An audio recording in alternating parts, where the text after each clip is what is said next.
ಅನ್ಯಾಯವನ್ನು ಮಾಡಿದೆ ಅಂತೇಳಿ ಅನೇಕ ಮನವಿಗಳನ್ನು ಕೊಟ್ಟರೂ ಕೂಡ ಸರ್ಕಾರ ಪರಿಗಣಿಸಿಲ್ಲ. ಆ ವಿಚಾರಗೋಷ್ಠಿಯಾಗಿ ಇವತ್ತು ನಮ್ಮ ಅಧ್ಯಕ್ಷರು, ನಮ್ಮ ಸಂಘದ ಪದಾಧಿಕಾರಿಗಳು ಎಲ್ಲರೂ ಸೇರಿದ್ವಿ. ಈ ವಿಚಾರವಾಗಿ ಹೆಚ್ಚಿನ ವಿಚಾರವನ್ನು ಸನ್ಮಾನ್ಯ ನಮ್ಮ ಜಿಲ್ಲಾಧ್ಯಕ್ಷರವರು ಮಾತಾಡ್ತಾ ಇದ್ದಾರೆ. ಕರ್ನಾಟಕ ರಾಜ್ಯ ಪ್ರಾಥಮಿಕ ಶಾಲಾ ಶಿಕ್ಷಕರ ಸಂಘದ ಜಿಲ್ಲಾ ಶಾಖೆಯ ಪ್ರಧಾನ ಕಾರ್ಯದರ್ಶಿಗಳಾಗಿರ್ತಕ್ಕಂಥ ಶ್ರೀಯುತ GT ಹನುಮಂತಪ್ಪನವರೇ, ಕೋಶಾಧ್ಯಕ್ಷರಾಗಿರ್ತಕ್ಕಂಥ ಶ್ರೀಯುತ A ಮಲ್ಲಿಕಾರ್ಜುನ ಅವರೇ, ಗೌರವಾಧ್ಯಕ್ಷರಾಗಿರ್ತಕ್ಕಂಥ ಶ್ರೀಯುತ K ವೀರಣ್ಣ ಅವರೇ, ಕಾರ್ಯಾಧ್ಯಕ್ಷರಾಗಿರ್ತಕ್ಕಂಥ R ಕೃಷ್ಣಪ್ಪನವರೇ, ತಾಲೂಕು ಘಟಕದ ಅಧ್ಯಕ್ಷರಾಗಿರ್ತಕ್ಕಂಥ ಶ್ರೀಯುತ S ಕೆಂಚಪ್ಪನವರೇ, ನನ್ನ ಚಿತ್ರದುರ್ಗ ಜಿಲ್ಲೆಯ ಎಲ್ಲ ಪತ್ರಕರ್ತ ಪ್ರತಿನಿಧಿಗಳೇ, ಕರ್ನಾಟಕ ರಾಜ್ಯ ಪ್ರಾಥಮಿಕ ಶಾಲಾ ಶಿಕ್ಷಕರ ಸಂಘದ ರಾಜ್ಯ ಪದಾಧಿಕಾರಿಗಳು, ನಮ್ಮ ಮುಖ್ಯಮಂತ್ರಿ CM ಸಿದ್ದರಾಮಯ್ಯ ಸಾಹೇಬರು ಹಾಗೂ ಶಿಕ್ಷಣ ಮಂತ್ರಿ ಮಧು ಬಂಗಾರಪ್ಪನವರ ನೇತೃತ್ವದಲ್ಲಿ ಮತ್ತು ಸಾಹಿತ್ಯವಾದ ಬರಗೂರು ರಾಮಚಂದ್ರಪ್ಪನವರು ಇವರ ಒಂದು ನೇತೃತ್ವವನ್ನು ಮಾಡಿ ಆ ಸಭೆಯಲ್ಲಿ ಒಂದು ಸಮಿತಿಯನ್ನು ರಚಿಸಿ ಆ ಸಮಿತಿ 1 ತಿಂಗಳ ಒಳಗಾಗಿ ವರದಿಯನ್ನು ಕೊಡುತ್ತೆ. ಆ ವರದಿ ಬಂದ ನಂತರ ಏನು ಪ್ರಾಥಮಿಕ ಶಾಲಾ ಶಿಕ್ಷಕರಿಗೆ ಆಗಿರ್ತಕ್ಕಂಥ ಅನ್ಯಾಯವನ್ನು ಸರಿಪಡಿಸ್ತೀವಿ ಅಂತೇಳಿ ಮಾನ್ಯ ಮುಖ್ಯಮಂತ್ರಿಗಳು ನಮಗೆ ಭರವಸೆಯನ್ನು ಕೊಟ್ಟಿದ್ದರು.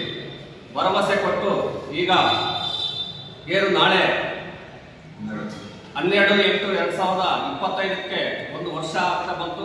ನಾವು ಫ್ರೀಡಂ ಪಾರ್ಕ್ನಲ್ಲಿ ಬೃಹತ್ ಒಂದು ಪ್ರತಿಭಟನೆಯನ್ನು ಮಾಡಿದ್ವಿ. ಆ ಬೃಹತ್ ಪ್ರತಿಭಟನೆ ಮಾಡಿದಾಗಿಯೂ ಸಹ ನಮ್ಮ ಸಮಸ್ಯೆಗಳು ಈಡೇರಿಲ್ಲ. ಆದ್ದರಿಂದ ಏನು ರಾಜ್ಯ ಕಾರ್ಯಕಾರಿ ಸಮಿತಿಯಲ್ಲಿ ಹೋದ ತಿಂಗಳು ನಾವು ಒಂದು ನಿರ್ಧಾರವನ್ನು ತೆಗೆದುಕೊಂಡ್ವಿ.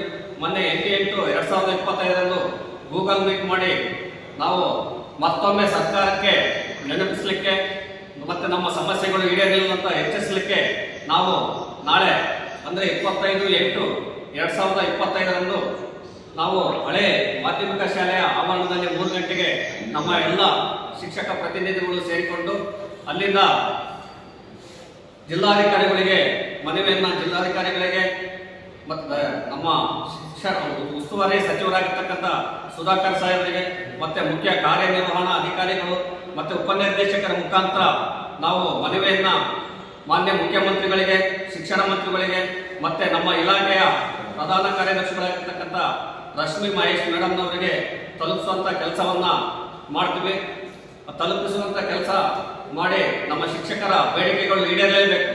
ಈಡೇರಲಿಲ್ಲ ಅಂತಂದರೆ 25ರವರೆಗೆ ನಾವು ಗಡುವನ್ನು ಕೊಡ್ತೀವಿ. 25/8/2025ಕ್ಕೆ ನಾವು ಗಡುವನ್ನು ಕೊಟ್ಟು ಮತ್ತೆ ರಾಜ್ಯ ಸಂಘದ ಪದಾಧಿಕಾರಿಗಳು 26/27ಕ್ಕೆ ಸರ್ಕಾರಕ್ಕೆ ನಾವು ಈ ರೀತಿ ಪ್ರತಿಭಟನೆ ಮಾಡ್ತೀವಿ ಅಂತಕ್ಕಂಥ ಒಂದು ವರದಿಯನ್ನು ಕೊಡಲಿದ್ದಾರೆ. ಒಟ್ಟು 4 ಹಂತದಲ್ಲಿ ಪ್ರತಿಭಟನೆಯನ್ನು ನಾವು ಹಮ್ಮಿಕೊಂಡಿದ್ದೀವಿ. ಇದು ಮೊದಲನೇ ಹಂತ. ನಾಳೆ ನಡೀತಕ್ಕಂಥ ಒಂದು ಇಲ್ಲಿ ಜಿಲ್ಲಾ ಹಂತದಲ್ಲಿ ಮೊದಲನೇ ಹಂತ. ತದನಂತರ 2ನೇ ಹಂತದಲ್ಲಿ ನಾವೇನು 50ಕ್ಕೊಬ್ಬರು ನೇಮಕಾತಿ ಆಗಿರುವ ನಿರ್ದೇಶಕರು, ಆ ನಿರ್ದೇಶಕರು ಇಡೀ ರಾಜ್ಯದಲ್ಲಿ 3,500 ನಿರ್ದೇಶಕರಿದ್ದಾರೆ. ಆ 3,500 ನಿರ್ದೇಶಕರು 2ನೇ ಹಂತದಲ್ಲಿ ಅಂದರೆ 3/9/2025 ನಾವು ಫ್ರೀಡಂ ಪಾರ್ಕ್ ಚಲೋ ಕಾರ್ಯಕ್ರಮವನ್ನು ಹಮ್ಮಿಕೊಂಡಿದ್ವಿ. ಅದೇ ದಿನ ನಾವು ಶಿಕ್ಷಕರು, ನನಗೀಗ ಉದಾಹರಣೆ, ನಾವು ಶಿಕ್ಷಕ, ನನಗೆ 30 ವರ್ಷ ಸರ್ವಿಸ್ ಆಗಿದೆ. 30 ವರ್ಷ ಸರ್ವಿಸ್ ಮತ್ತು ನಾವು 1ರಿಂದ 7ನೇ ತರಗತಿಗೆ ನೇಮಕ ಆದಂಥ ಶಿಕ್ಷಕರು. 1ರಿಂದ 7ನೇ ತರಗತಿಗೆ ನಾವು ನೇಮಕ ಆಗಿದ್ವಿ. ಮತ್ತು ಮಕ್ಕಳಿಗೆ ಯಾವುದೇ ಕಾರಣಕ್ಕೆ ಅನ್ಯಾಯ ಆಗಬಾರ್ದು ಅನ್ನೋ ಉದ್ದೇಶದಿಂದ ನಾವು 1ರಿಂದ 7ನೇ ತರಗತಿಗೆ ನಾವು ಬೋಧನೆ ಮಾಡ್ತಾ ಬಂದಿದ್ವಿ.